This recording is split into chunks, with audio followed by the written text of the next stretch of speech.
The call came in at 2:37 a.m., a time when silence has a way of suffocating the streets. I'd barely finished a cup of stale coffee when the radio crackled to life. Dispatch to Unit 317. We have a report of a disturbance at Greenpoint Industrial. Multiple calls reporting screaming and possible gunshots. Proceed with caution. Greenpoint, of course, a sprawling industrial park that hadn't seen real business in decades. Now a breeding ground for drug deals and ghost stories. A cop's worst nightmare when working the graveyard shift. Still, I didn't hesitate. Adrenaline surged as I flipped the sirens on and sped through the sleeping city. As I pulled up, the first thing I noticed was how quiet it was. Not end-of-the-night quiet. Not bad neighborhood quiet. This was something else. Like the air itself had been sucked out. The lot was bathed in a sickly orange glow from the few working floodlights. Rows of abandoned warehouses loomed like the skeletons of forgotten giants. The screaming had stopped, but the tension in the air had me gripping the steering wheel so tight my knuckles went white. I radioed in. Unit 317 on site. No immediate signs of activity. Proceeding on foot. The dispatcher confirmed, but her voice carried an edge of unease. I wasn't sure if it was her tone or my imagination feeding off the eerie stillness.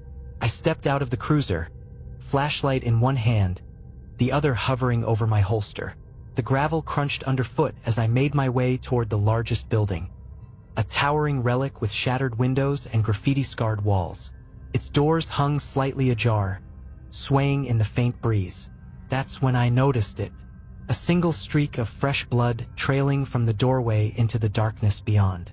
It wasn't smeared or hurried. It was deliberate, as if whatever or whoever made it had been dragged slowly and purposefully. I paused, every instinct in my body screaming to turn back, to call for backup. But there was no time. A faint sound drifted from the warehouse. A whispering, so soft it could have been the wind. But no wind I'd ever heard carried the hint of words. And then, the whispering stopped. I took a deep breath and stepped inside. My flashlight cut through the heavy darkness, illuminating piles of rusted machinery, broken crates, and a thick layer of dust that coated everything. The smell hit me next, something metallic and sharp, mixed with the undeniable stench of decay. "Police!" I called out, my voice echoing off the high ceilings. No response. The blood trail led deeper into the warehouse, curving around a stack of metal barrels. My pulse quickened as I followed it, every step feeling heavier than the last. Somewhere above me, something creaked. My flashlight darted up, catching nothing but empty catwalks and rusted beams. I muttered a curse under my breath and pressed on. Then I saw it. A figure crouched in the far corner, shrouded in shadows. My flashlight caught the edge of something shiny, a blade, glinting in the dim light. My hand shot to my weapon. "Hands where I can see them!" I barked, my voice firmer now. The figure didn't move. It stayed hunched over, almost unnaturally still. The only sound was my own breathing, loud and ragged in the suffocating silence. I said, "Hands up!" I repeated, my gun now trained on the figure. Slowly, it began to rise. The movement was wrong, jerky, like a marionette pulled by invisible strings. My stomach churned as the figure stepped into the light. It was a man, or what was left of one. His clothes were soaked in blood, and deep gashes crisscrossed his arms and chest. But it was his face that stopped me cold. His eyes were wide, glassy, like he was staring straight through me. His lips moved, but no sound came out. "Help me!" he finally croaked, his voice barely audible. Then he collapsed, revealing what had been behind him. A second figure lay sprawled on the ground, face down in the blood trail I'd been following. This one wasn't moving. My gut told me he wouldn't be getting up. I approached cautiously, keeping my flashlight on the downed man and my weapon ready. I crouched down and reached for his shoulder to check for signs of life. As I touched him, a low, guttural sound echoed through the warehouse. It wasn't coming from either of the men. It was coming from behind me. I spun around, flashlight swinging wildly. The first man was gone. Nothing remained except smeared blood where he'd fallen. "Dispatch, This is Unit 317. I hissed into my radio, my voice shaking. I need backup at Greenpoint Industrial. Now. Static. No reply. The guttural noise came again. Louder this time. Closer. My flashlight caught movement. Something darting between the machinery. Too fast to make out. My heart pounded in my chest as I backed toward the exit. Every instinct screaming at me to get out. But then I saw it. Eyes glowing faintly in the darkness, just above the blood-stained barrels. They weren't human. Too large, too bright, too predatory. And they were watching me. My breath hitched as I stumbled back, trying to keep the flashlight steady on the glowing eyes. They blinked slowly, almost lazily, as if savoring my panic. My gun was up, my finger hovering on the trigger, but every fiber of my being screamed that bullets wouldn't make a difference. The eyes moved. Not toward me, no, they drifted sideways, disappearing behind a massive stack of crates.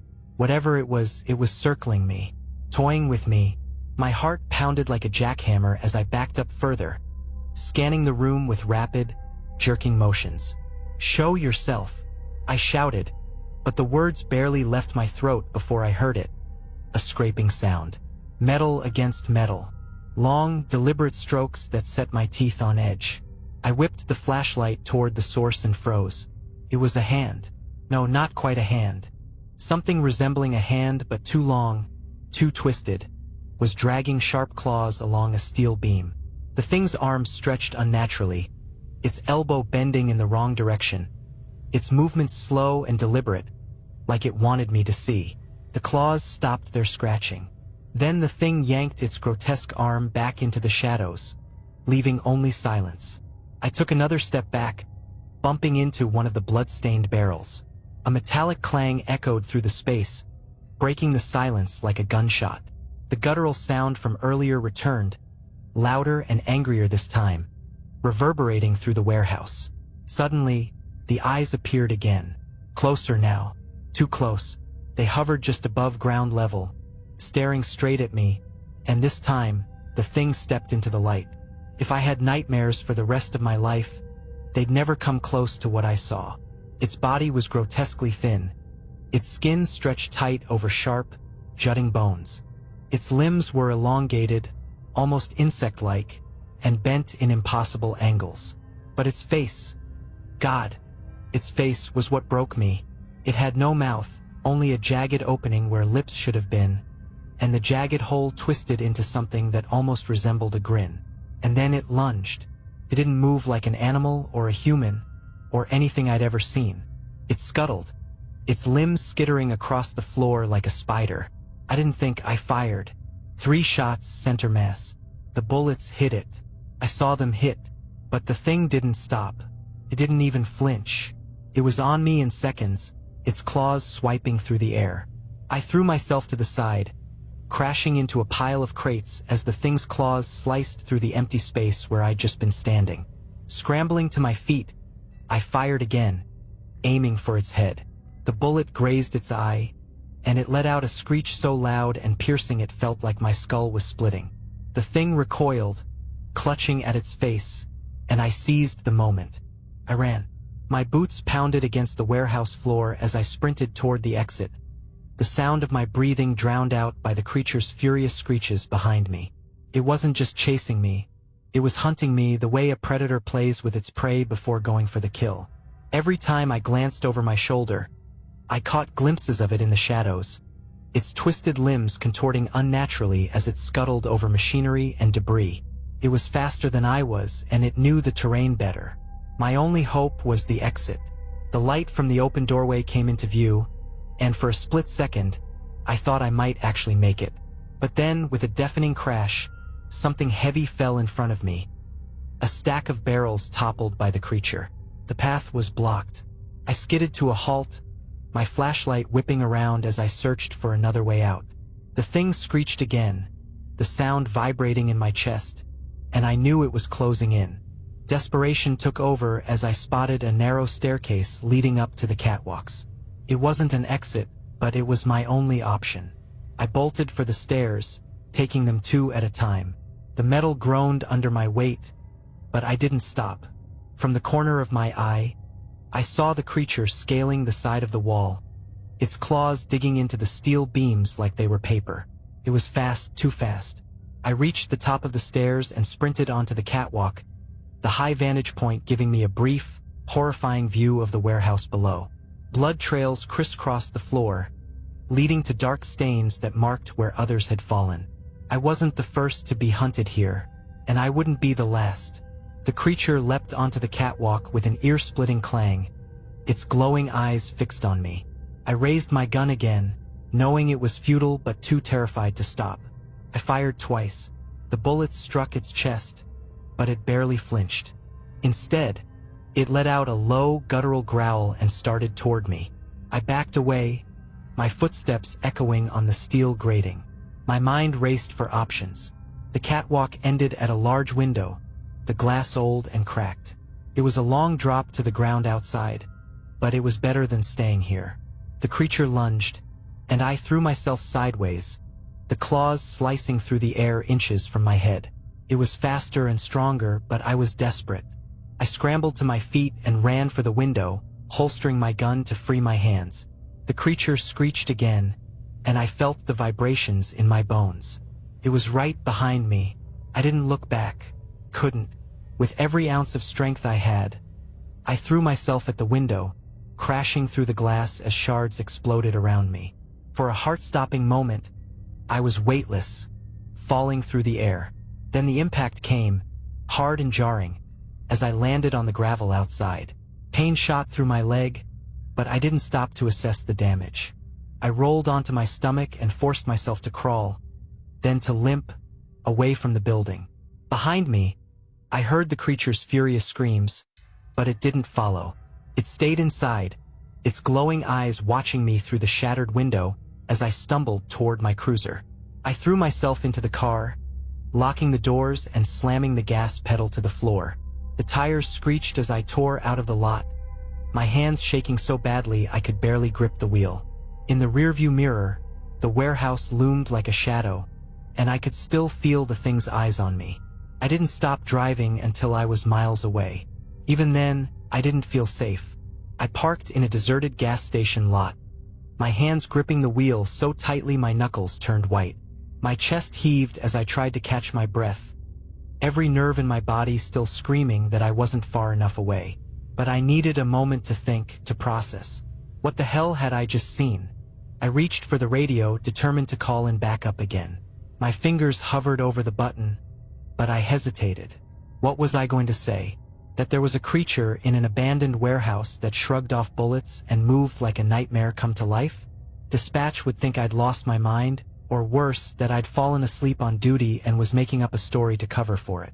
The truth felt impossible to explain. Instead, I grabbed my phone and tried to pull up a signal. Nothing. Just a blank screen with no service glaring back at me. That made no sense. I wasn't far from the city. I was about to try again when I heard it. A faint scraping sound. My heart dropped. I glanced at the rearview mirror, half expecting to see those glowing eyes staring back at me. But the lot behind the car was empty. The sound came again, this time from the roof. It was faint, deliberate, like claws dragging across metal. No. I fumbled for my gun, my fingers shaking so badly I could barely grip it.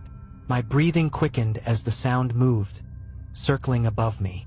Slowly, I reached for the door handle. Maybe if I got out quickly enough, I could put some distance between me and whatever was up there. Before I could act, a loud thud rattled the car, and the roof caved slightly inward. My blood turned to ice as the clawing sound turned into pounding, each hit harder than the last. I couldn't stay. I threw the door open and bolted, sprinting toward the gas station building. I was halfway there when the pounding stopped. The silence that followed was deafening, the kind that makes your ears strain for the smallest noise. I turned, my gun raised, ready for whatever came next. The car was empty, the roof dented, but the thing was gone. I backed toward the gas station, keeping my gun trained on the car. My instincts screamed that it was still there, somewhere close, waiting. Just as I reached the building's door, my phone buzzed in my pocket. A signal, finally. I yanked it out and dialed 911. 911, what is your emergency? A calm voice answered. This is Officer. I started, but then froze. In the reflection of the gas station window, I saw them. Two glowing eyes, hovering in the darkness behind me. The creature was on the roof of the building. I spun around, firing instinctively. The bullets sparked off the metal roof as the thing leapt down, landing with an unnerving grace just a few feet away. Its jagged, grotesque grin twisted wider, and I knew this was it. No one was coming to save me. It was just me and this thing. The creature crouched low, its limbs splayed unnaturally as it hissed, the sound reverberating in my chest like a death knell. Its glowing eyes locked on mine, and for a moment, I couldn't move. It was studying me, waiting for me to make a mistake. I steadied my gun with both hands, my breath coming in sharp, shallow bursts. Stay back, I shouted, though my voice trembled. It didn't flinch, didn't react. Instead, it began to circle, slow and deliberate, like a wolf stalking its prey. Think, damn it, think. I scanned my surroundings, looking for anything I could use. Behind me was the gas station door, cracked open. Inside, I saw shelves lined with cheap snacks, cleaning supplies, and most importantly, a rack of lighters near the register. I remembered the fuel pumps just outside. An idea formed, reckless and desperate. My only chance. The creature lunged. I threw myself sideways, narrowly avoiding the swipe of its claws. My shoulders slammed into the door, and I stumbled inside, kicking it shut behind me.